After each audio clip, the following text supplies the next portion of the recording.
Jadi kita lagi ada di Kebun Binatang Surabaya nih. Kenalin, aku Aza. Kenalin, aku Hilda. Kenalin, aku Alfian.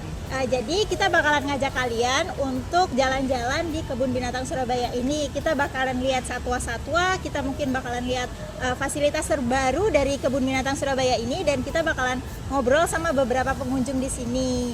Ikutin terus ya perjalanan kita.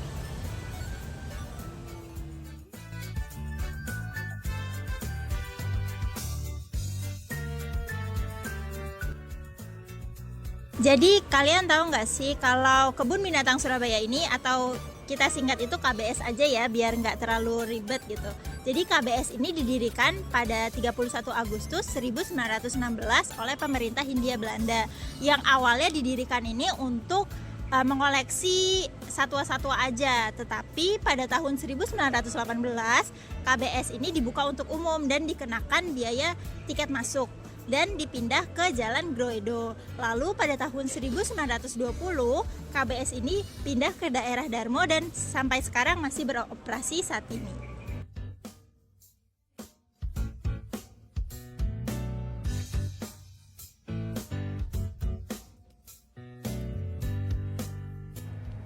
Harga tiket masuk Kebun Binatang Surabaya adalah 15.000 per orang untuk hari biasa maupun akhir pekan. Anak-anak dengan tinggi badan minimal 85 cm diwajibkan membeli tiket. Jam operasionalnya berlaku setiap hari mulai pukul 8 pagi hingga 4 sore. Untuk pembelian tiket dapat dilakukan di loket menggunakan tunai maupun non-tunai dengan kris dan berbagai e-wallet.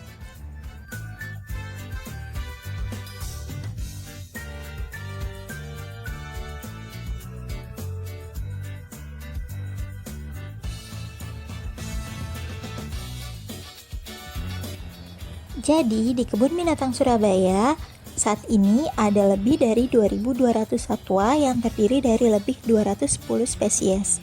Koleksi satwa ini mencakup berbagai jenis mamalia, reptilia, dan ikan dari Indonesia maupun seluruh dunia.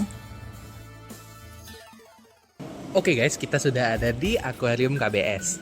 Akuarium KBS ini dikembangkan pada tahun 1957.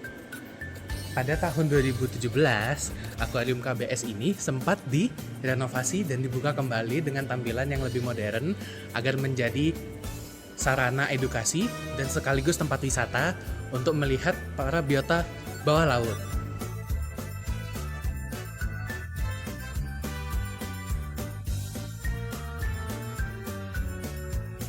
Oke teman-teman, kali ini saya lagi ada di Akuarium KBS Surabaya versi air laut. Di belakang aku ada hiu karang sirip hitam atau yang biasa disebut black-tip reef shark. Hiu ini memiliki ciri khusus, yaitu di ujung siripnya berwarna hitam. Hiu ini memiliki moncong yang sedikit bulat dan panjang tubuhnya biasanya 40-140 cm.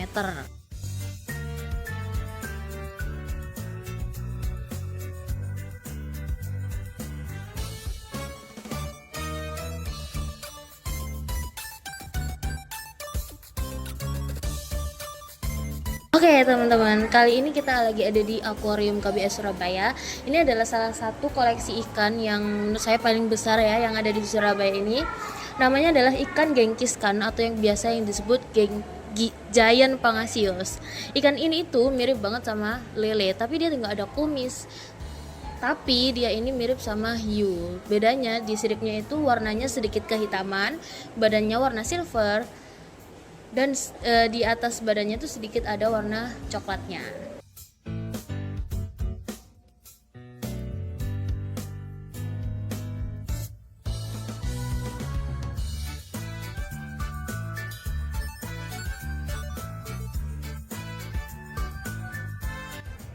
Kebun Binatang Surabaya memiliki ribuan koleksi satwa dari dalam maupun luar negeri, yaitu mamalia seperti harimau, gajah, orangutan, bekantan, singa, dan anoa. Lalu ada burung seperti berbagai jenis burung, yaitu elang, merak, dan pelikan. Dan ada reptil dan ikan seperti komodo, ular, iguana, serta akuarium ikan air tawar dan laut.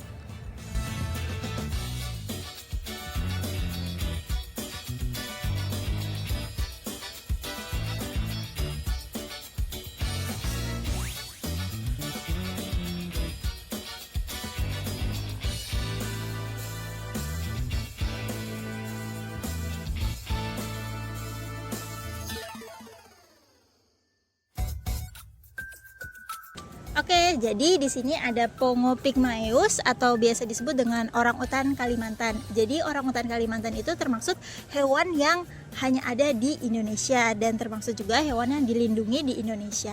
Jadi orangutan sendiri ini hidupnya itu bisa sampai 35 sampai 40 tahun di alam liar. Tapi kalau di penangkaran itu bisa hidup sampai 60 tahun. Habitatnya itu orangutan di hutan hujan tropis dan makanannya itu bisa buah-buahan, dedaunan ataupun biji-bijian.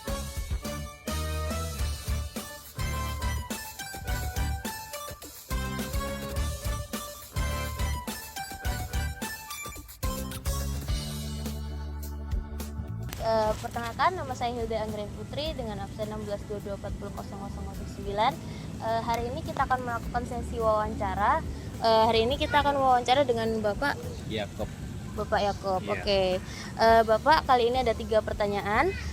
Pertanyaan pertama, menurut Bapak sendiri, seberapa sering sih Bapak berkunjung ke Kebun Binatang Surabaya ini, dan apakah sering liburan di sini juga atau baru pertama kali ke sini? Sudah beberapa kali sih, sekitar 4 kali. Oh, Iya. sekitar 4 kali ya. Iya.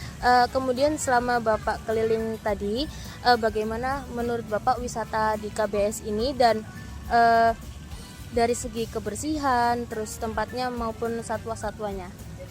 Kalau kebersihan ini kayaknya cukup sih, cukup bagus karena saya keliling kan banyak petugas yang lagi kerja.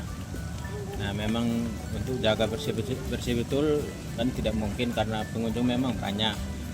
Pengunjungnya banyak. Nah, untuk satwanya bagus, cuma ada satu yang menurut saya itu seharusnya juga agak dibebaskan supaya dilihat.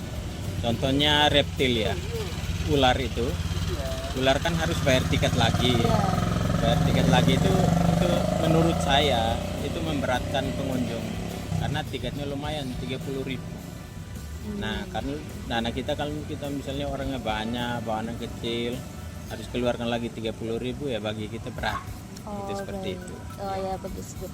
Oke, pertanyaan yang terakhir, menurut Bapak, apakah Bapak akan merekomendasikan wisata ini ke keluarga Bapak atau ke teman-teman atau mungkin saudara-saudara yang belum pernah berkunjung ke Surabaya mungkin? Pasti. Karena kalau ke Surabaya belum ke KBS itu belum lengkap. Begitu. Iya, seperti itu. Baik. Jadi Iya. wisata ini sebagai pelengkap ketika liburan ke Surabaya. Betul. Oke, perkenalkan, nama saya Alfian Trigusmantoro. Di sini saya sudah bersama dengan Kakak Rena. Oke, dengan Kakak Rena saya akan mewawancarai Kakak Rena ya. Saya ada 3 pertanyaan, Kak. Untuk Kakak sendiri, seberapa sering sih berkunjung ke KBS ini? Apakah sering ke sini untuk liburan atau baru pertama kali? Udah sering banget saya ke sini untuk menghilangkan stres, biasanya pengen lihat hewan-hewan gitu. Jadi ya cukup sering ke sini. Oke. Terus setelah berkeliling tadi, bagaimana wisata KBS menurut pendapat Kakak? Baik dari segi kebersihan tempatnya maupun satwa-satwanya. Menurut kebersihannya sih jujur kurang ya bagi saya. Mungkin juga karena lagi musim gugur kah, banyak badadaunan yang berserakan juga. Terus banyak satwa-satwa kayak air di air tuh seperti di penyu tadi saya lihat airnya kurang bersih gitu untuk penyu yang berada di air gitu. Oke. Air laut gitu loh. Oke. Menurut saya ya. Oke. Terakhir nih Kak, apakah Kakak bakal merekomendasikan Kebun Binatang Surabaya ini ke teman-teman Kakak mungkin atau keluarga yang belum berkunjung ke sini? Iya, saya bakal merekomendasikan KBS ini kepada keluarga sama atau kerabat saya. Soalnya ini salah satu wisata yang ada di Surabaya yang cukup menarik untuk dikunjungi gitu. Oke, selamat siang. Jadi perkenalkan, aku Aza. Di sini aku mau mewawancarai salah satu pengunjung di KBS Surabaya. Boleh perkenalan, nama kakaknya siapa? Namanya Kartika.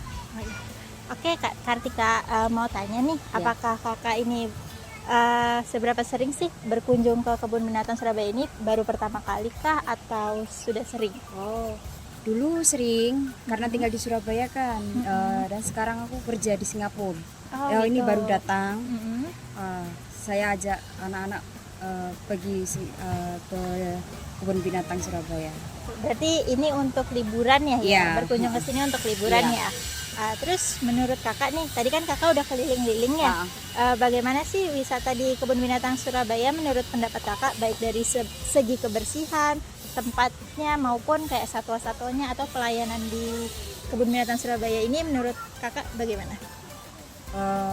Pelayanannya sih Mbak kurang di loket, kayak nggak apa ya, kurang greget gitu loh. Dia nggak fokus kerjanya, tapi kayak urusan pribadi. Oh, gitu. Tapi kayak untuk dari segi kebersihannya menurut kakak gimana? Kalau kebersihannya lumayan sih, cukup. Lumayan cukup Ya. ya. Satwanya juga Ya, Oke, Kak. semuanya ada. Oke, terakhir nih Kak, apakah kakak bakal merekomendasikan kebun binatang Surabaya ini ke kerabat kakak atau saudara kakak yang belum pernah ke sini? Oh ya, Bakal direkomendasi. Ya. Oke, kalau gitu. karena kalau ke liburan ke Surabaya pasti saya ajak main-main ke kebun binatang. Oh gitu, berarti setiap ke Surabaya selalu ya mengundang saudara atau Saudara teman pasti ya? ajak pergi ke kebun binatang Surabaya. Oke.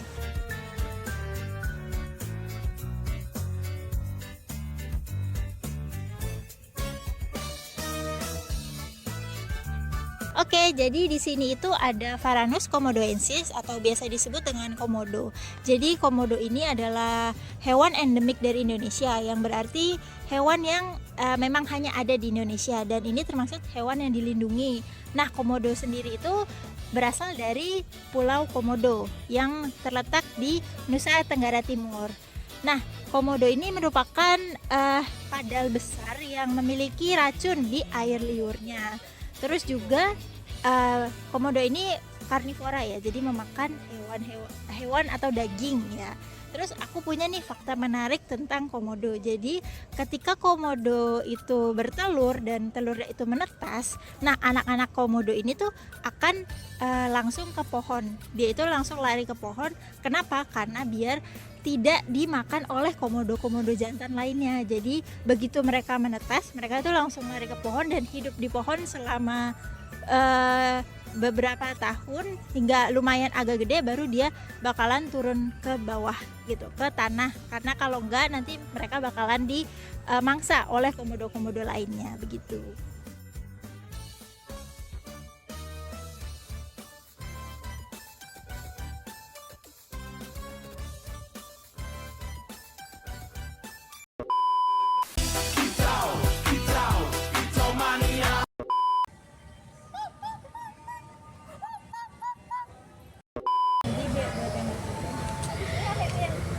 Jadi buat yang nggak tahu, yang tadi itu kucing ya namanya.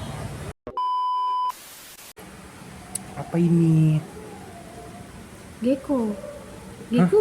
Gecko bukannya harusnya warnanya hijau ya palanya ya? Iya, harusnya hijau sih. Gimana ini gimana? Oh iya.